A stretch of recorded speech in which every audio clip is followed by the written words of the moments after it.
तो हेलो नमस्कार दोस्तों। आज की इस वीडियो में हम कार्ल मार्क्स और उनसे जुड़ी जो इम्पोर्टेंट बुक्स और वर्क्स हैं उनको बहुत ही आसानी से ट्रिक्स से याद करने वाले हैं। तो उससे पहले हमको आशा है कि आपने कार्ल मार्क्स के बारे में कहीं ना कहीं जरूर पढ़ा होगा, क्योंकि ये वीडियो में आप केवल उनकी बुक्स और वर्क को याद करने वाले हैं। तो चलिए शुरू करते हैं। यहाँ पर देखिए, हम सबसे पहले क्या देखने वाले हैं, उनका शॉर्ट में एक जीवन परिचय जो कि आपको इसी पेज में देखने को मिलेगा। तो कार्ल मार्क्स जो थे, इनका जन्म हुआ था 1818 में, यानी कि आज से आप बोल सकते हैं वही 200-300 साल पहले। तो 1818 में इनका जन्म होता है और 1883 में इनकी डेथ हो जाती है। यानी कि आपको जितने भी काम देखने को मिलेंगे वो इसी पीरियड में देखने को मिलेंगे। तो 1818 से 1883 के बीच में ये क्या थे, ये एक जर्मन फिलोसफर थे। यानी कि ये एक फिलोसफर भी थे, इकोनॉमिस्ट भी थे और पॉलिटिकल थ्योरिस्ट भी थे।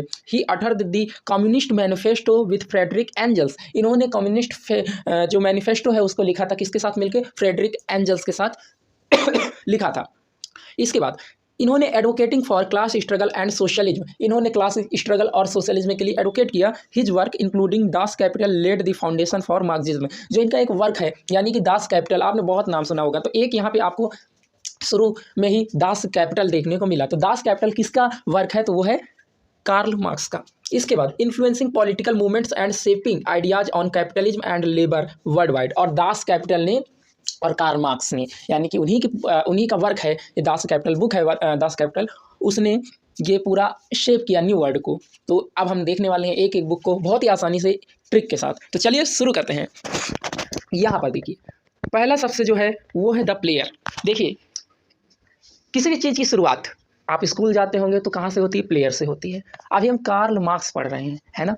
तो हमको मार्क्स चाहिए एग्जाम में। तो मार्क्स चाहिए अगर हमको एग्जाम में तो आप किसी भी धर्म से सुबह आप प्रेयर करके जाइए। लेकिन यहाँ पे ये प्लेयर लिखा है तो आप लेकिन याद कीजिए उसको प्रेयर से, ठीक है।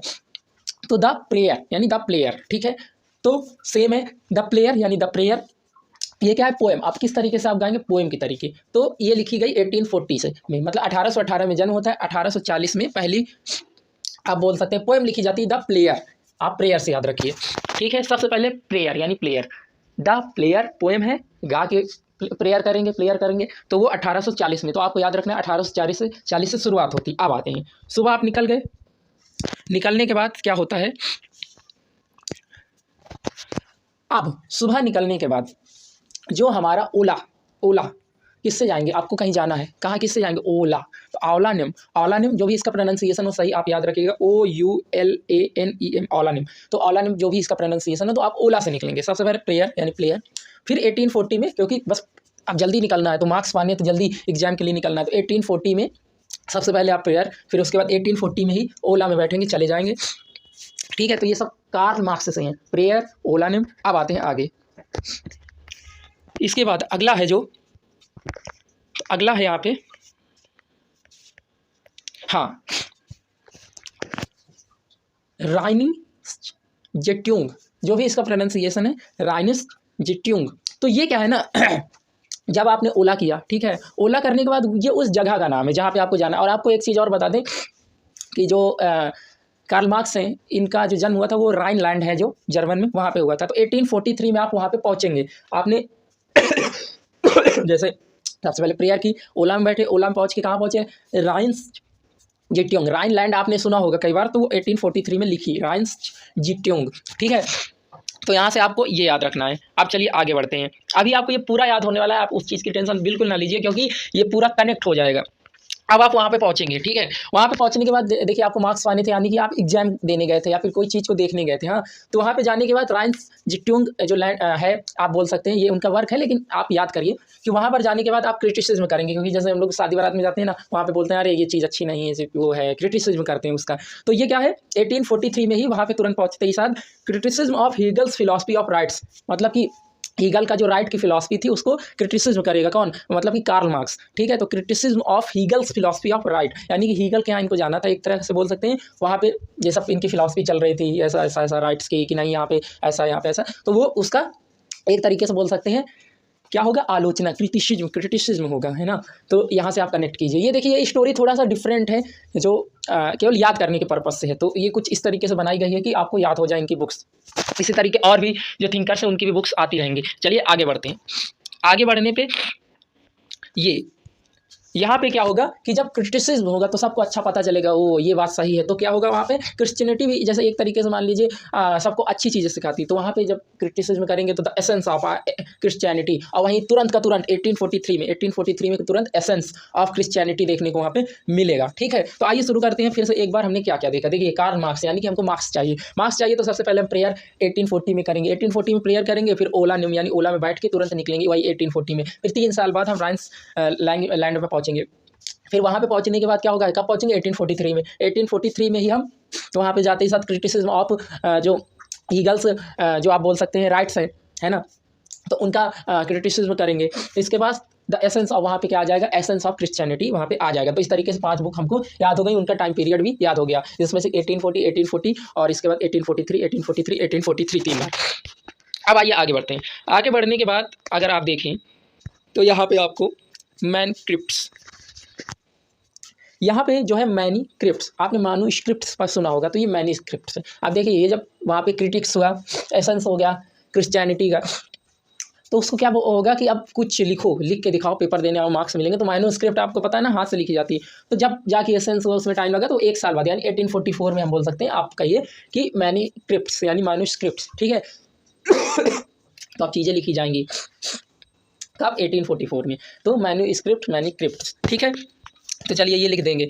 लिखने के बाद क्या होगा, इसमें थेसिस होगी, आप जैसे आगे पीएचडी वगैरह ये सब, तो थेसिस मतलब कुछ ये मैन्युस्क्रिप्ट है तो इसका थेसिस हुआ ना, तो थेसिस ऑन फ्यूरबक जो भी हो, थेसिस ऑन फ्यूरबक। तो 1845 में क्या होगा, थेसिस। 1844 में हमने क्या लिखा, मैन्युस्क्रिप्ट, अब उसमें थेसिस होगा। थेसिस कब होगा, थेसिस ऑन फ्यूरबक, यानी कि जो भी काम किया है थेसिस ऑन फ्यूरबक, तो ये क्या होगा 1845। ठीक है, इसके बाद आगे बढ़ते हैं। आगे अगर आप देखें तो ये हमने 1845 में, फिर 1845 में ही तुरंत 1845 में ही हॉली फैमिली किसका वर्क है, ये भी कार्ल मार्क्स का है। तो हम इसको कैसे कनेक्ट करने वाले हैं कि हॉली फैमिली, यानी कि हमने सब कुछ लिख दिया, सब कुछ मैन्युस्क्रिप्ट लिख दिया, थीसिस लिख दिया, तब जाके हमारा जो परिवार था, मार्क्स वगैरह जब मिलेंगे, तब जाके ये परिवार हॉली माना जाएगा, पवित्र माना जाएगा। कैसा, पवित्र माना जाएगा, है ना। तो ये 1845 में जब हमने थीसिस कर दी 1845 में, तुरंत इसको पता चल जाएगा कि आपकी फैमिली हॉली है कि नहीं, क्योंकि मार्क्स आए तो हॉली, नहीं तो नहीं। मार्क्स का मतलब वो वाला मार्क्स, MARKS वाला मार्क्स।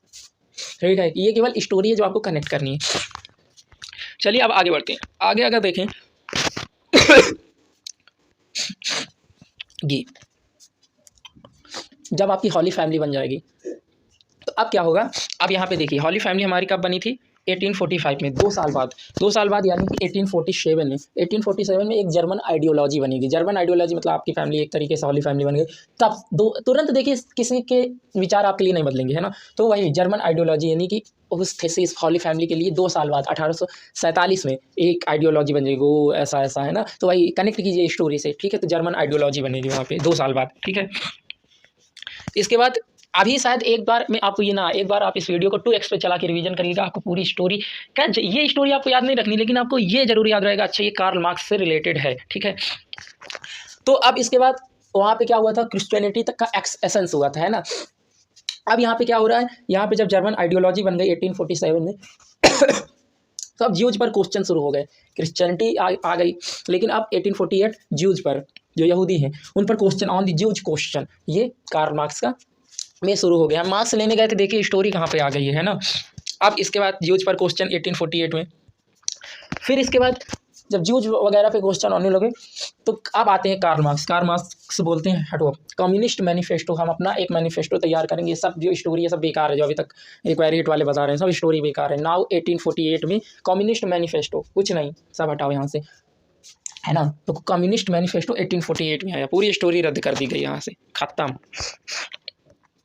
और इसके बाद 18th बल्मेयर ऑफ लुइस बोनापार्ट, यानी कि यहाँ पे क्या था कि अब जो है एक तरीके से आप बोलें 18th ब्रूमेयर ऑफ लुइस बोनापार्ट। तो 18th ब्रूमेयर क्या था कि 1852 में आप याद कर सकते हैं कि 18th ब्रूमेयर जो ऑफ लुइस बोनापार्ट, यानी कि अब 18 साल का लुइस बोनापार्ट हो चुका है। तो अब जब कार्ल मार्क्स ने पूरी स्टोरी पीछे की अपनी ख़त्म कर दी, तो 18 साल में होने के बाद बर्थडे अड्डे बनाया जाएगा, उसमें 18 लुइस बोनापार्ट से आप इसको रिलेट कर सकते हैं कुछ भी, कि 18 ब्रूमेयर ऑफ लुइस बोनापार्ट किससे रिलेटेड है, कार्ल मार्क्स के से, क्योंकि कार्ल मार्क्स का वो ये लुइस बोनापार्ट अच्छा दोस्त है मान लीजिए, और उसके बाद ये दोनों एक्स बोल सकते हैं जब कार्ल मार्क्स के मार्क्स नहीं है, तो इससे रिलेट होके ये इसी बर्थडे में चला गया 1852 में। अब आते हैं अगला, इसके बाद है critic of political economy. Critic of political, उसके बर्थडे में जाने के बाद 18th जो ब्रूमेयर है ऑफ बोनापार्ट, फिर से मार्क्स का तो यही काम है क्रिटिक, पहले वहाँ पे क्रिटिक्स ऑफ हीगल, तो क्रिटिक ऑफ पॉलिटिकल इकोनॉमी 1859 में, ठीक है। इसके बाद ये इतना क्रिटिक हुआ यानी कि आलोचना हुई कि लड़ाई हो गई बर्थडे में एक तरीके से। 1871 में क्या हुआ, फाइट हो गई, सिविल वार इन फ्रांस 1871। तो ये लास्ट में क्या होता है, लड़ाई हो गई, और लड़ाई के बाद ये जो पूरा प्रोग्राम चल रहा था बर्थडे अड्डे का, किसकी बर्थडे, बोनापार्ट वाला मान लीजिए, तो क्रिटिक ऑफ गोथा प्रोग्राम, सब वहाँ पे तो लड़ाई हुई, सिविल वार इन फ्रांस 1871। 1875 में बोल सकते हैं पूरा जो प्रोग्राम चला, ये मतलब हमने जो क्वेरी हिट का बनाया, और कुछ लोग नीचे कमेंट में इसका क्रिटिक करेंगे, तो गोथा प्रोग्राम, ये हमने जो पूरा गोथा था स्टोरी मार्क्स के लिए, वो पूरा प्रोग्राम की क्रिटिक होगी, है ना, कि यह बेकार है, ऐसा ऐसा ऐसा है, तो वही चीज़, तो लास्ट में वही होना है, क्रिटिक ऑफ गोथा प्रोग्राम, ठीक है। इस पूरे प्रोग्राम का क्रिटिक होना है, और यहीं से मार्क्स के जो इंपॉर्टेंट वर्क है वो ख़त्म हो जाते हैं। तो आशा करते हैं ये पसंद आया होगा आपको, और दास कैपिटल तो उनकी है ही मेन, तो वो तो आपको पहले 1848 वाली जो बताई गई थी कम्युनिस्ट मैनिफेस्टो, एक बार फिर से पूरी स्टोरी को रिवाइज कर लेते हैं। तो चलिए शुरू करते हैं। देखिए यहाँ पर हमने देखा 1818 में कार्ल मार्क्स का जन्म होता है, 1883 में डेथ हो जाती है, और ये एक जर्मन फिलोसफर थे, इकोनॉमिस्ट थे और पॉलिटिकल थ्योरिस्ट थे। इन्होंने कम्युनिस्ट मैनिफेस्टो लिखा था फ्रेडरिक एंजल्स के साथ, और इन्होंने क्लास स्ट्रगल और सोशलिज्म के लिए एडवोकेट किया था। इनके जो वर्क है वो दास कैपिटल हो गया, ये इंपॉर्टेंट वर्क है, और इन्होंने फाउंडेशन रखा था मार्क्सिज्म के लिए, और इन्होंने पॉलिटिकल मूवमेंट को शेप किया और उसको इन्फ्लुएंस किया, और जो कैपिटलिज्म है और लेबर है उसको भी वर्ल्ड वाइड इन्फ्लुएंस किया। चलिए आगे बढ़ते हैं, अब एक एक बुक्स को जल्दी से देख लेते हैं। द प्रेयर, यानी कि द प्लेयर इनकी पोएम है जो 1840 में लिखी गई, इसको हमने प्रेयर से याद किया था। ओला से हमने ओला नेम याद किया था, जो कि 1840 में लिखी गई, ये कार्ल मार्क्स की है। राइन्स जेटोंग 1843 में लिखी गई, वही जहाँ पे हमको पहुँचना था, Rhineland. Criticism of legal philosophy of rights, यानी 1843 में वहीं पहुँच के हमने जो क्रिटिसिज्म किया। द एसेंस ऑफ क्रिश्चियनिटी, वहाँ पे फिर जब क्रिश्चियनिटी आई 1843, the essence of Christianity Karl Marx. Manuscripts जो वहाँ पे हमने पेपर दिया 1844। थेसिस ऑन फ्योरबैक 1845 में लिखा गया। देखिए जो टाइम पीरियड है ये शायद आप भूल जाएं, लेकिन ये स्टोरी आप नहीं भूलने वाली। तो लास्ट में थेसिस होता है। हॉली फैमिली 1845 में, यानी कि एक परिवार अच्छा बन जाता है जब मार्क्स वगैरह आते हैं। जर्मन आइडियोलॉजी 1847 में सबकी आइडियोलॉजी बन जाती है 2 साल बाद। ऑन द ज्यूज क्वेश्चन 1 साल बाद ज्यूज पर क्वेश्चन उठने लगते हैं। कम्युनिस्ट मैनिफेस्टो 1848 में, पूरी स्टोरी खत्म करो, कम्युनिस्ट मैनिफेस्टो आ जाता है। 1852 में उसके 4 साल बाद क्या होता है, 18th ब्रूमेयर ऑफ लुइस बोनापार्ट, जो 18वीं सालगिरह है लुइस बोनापार्ट की, वो बोल सकते हैं ना। क्रिटिक ऑफ पॉलिटिकल इकोनॉमी, पूरी बर्थडे आर्टिकल की क्रिटिक हो जाती है कि ये सब बेकार। 1859 में सिविल वार इन फ्रांस, फिर लड़ाई हो जाती है civil 1871। Critique of Gotha programme, यानी कि 1875 में जो पूरा प्रोग्राम है जो हमने चलाया, इसकी अभी आप क्रिटिक जरूर करेंगे। तो चलिए, आपको आशा करते हैं ये वीडियो ज़रूर पसंद आई हो। आप ऐसे ट्रिक से नहीं याद कर सकते तो आप इसकी ऑडियो बंद कर दीजिए, ऐसे भी याद कर सकते हैं। तो इसी तरह अगर आपको और किसी थिंकर की जो मेजर वर्क्स हैं उनको याद करना है तो आप नीचे कमेंट जरूर कीजिए। चलिए मिलते हैं अगली वीडियो में, तब तक के लिए धन्यवाद।